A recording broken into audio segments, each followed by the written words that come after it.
Whenever we start working with rescue dogs, we need to have goals. We need to know where we're going, right? Because otherwise we end up nowhere. But if we confuse goals with too much ambition and too grim determination, we kind of destroy our fun with the dogs. And what that means for training, we will talk about a little bit later.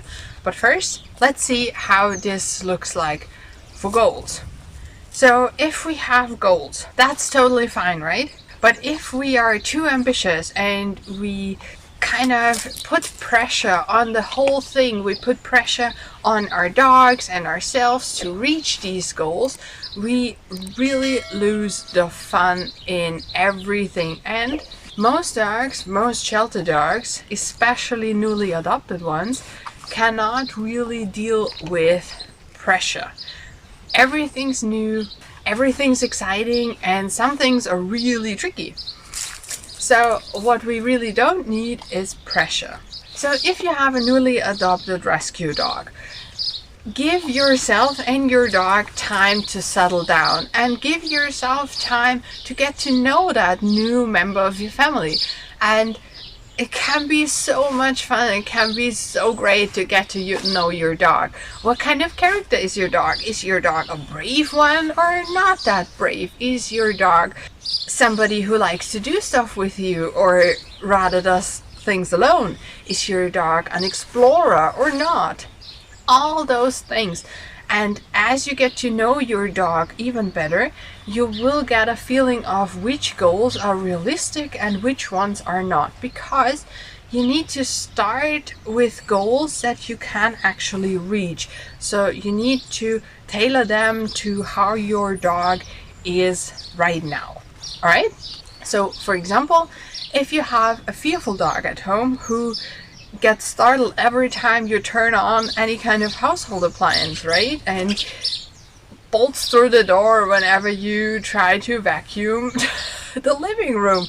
You don't need to take that dog and show him construction sites and trains and buses and the freeway.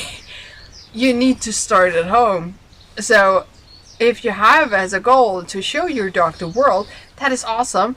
But you need a tiny goal first, or it's not so tiny for your dog, but it might be for you, to start indoors and with sounds that are normal in your day-to-day life, right? Because for training to work, it needs to be fun, at least a little bit. It needs to be rewarding for both of you, because otherwise you won't do it. And you need really small steps.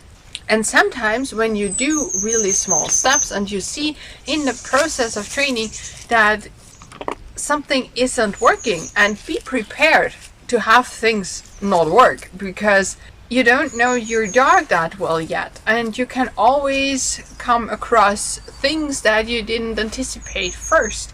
For example, if you had as a goal to work up to your dog being fine riding in the car in the trunk, but you realize in training that your dog is really scared of the trunk, but when you train to have your dog on the back seat, and that is a lot more relaxed for your dog, you can put that goal first and you can start in the back seat and maybe work yourself up to the trunk of the car.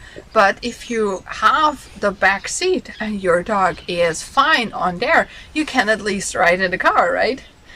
But if you are determined to stay in the trunk and you're not flexible at all, it will take a lot longer, right? And that's when goals can shift a little bit.